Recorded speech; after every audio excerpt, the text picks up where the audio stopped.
Okay, this is something a lot of people wanted to see.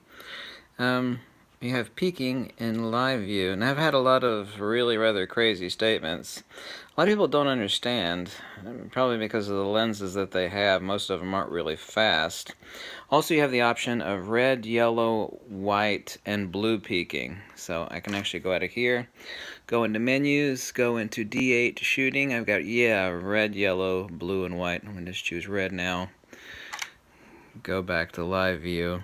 But I also additionally have, let me hit my meter. This is something even Fuji doesn't have, and they can add it in a firmware update.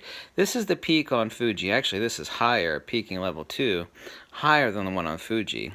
Fuji has a low and a high peaking. Like you're out in bright sunlight, of course you can't look through the viewfinder on the D850, obviously, duh. So that's a big advantage on the Fuji. I'm certainly not saying this is better than the Fuji, but the highlighting isn't enough when you're out shooting in some really bright stuff.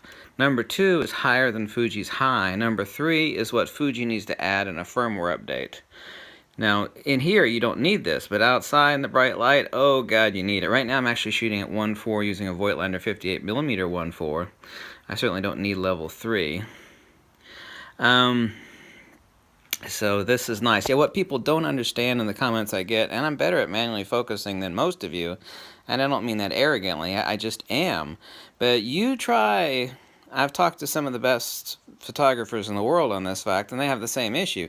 You try manually focusing a lens at 1.2, like my 85mm Midicon, which is a 1.2 lens. It's just, that's a Nikon mount. I use that lens basically only on my Fujifilm because even though I'm really awesome, yeah, I am awesome at manually focusing lenses, it's hit and miss. I mean, you spray and pray. I mean, it's impossible. It's just nearly impossible at 1.2 on that 85 Midicon. Now, since it's a Nikon mount, I could use that damn lens on this camera. And also, too, you have the option of shooting not only in single, but continuous high, continuous low. So I'm going to rip off a continuous low burst here. Okay, there we go. Ta-da, and hit the, go out of here, go into image review. Of course, we got it right there. Got a bunch of chromatic aberration. This particular lens needs some offsets on for exposure comp. It's actually, this lens is a really good T-stop lens, a 58mm Voigtlander 1.4. Anyway, so that's good news. This is something Fuji needs to add in firmware, is this super bright peaking. Really, really important for outdoor shooting.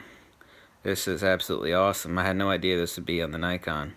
This is really the first important thing to test on this camera because I got a crap load of manual focus lenses. And most of them are really fast. They're 1.4s and 1.2s.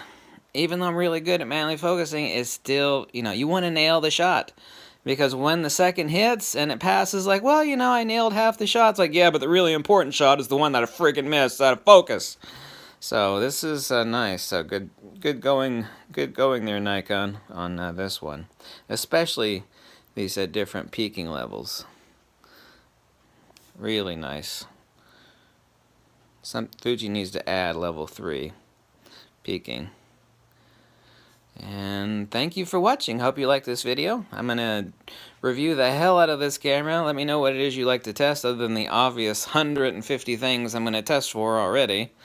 And let me know what you want me to test for. If you like this video, drop me a small donation in the link below. Tell me to jump off a cliff, whatever makes you happy. This is the D850. Nikon!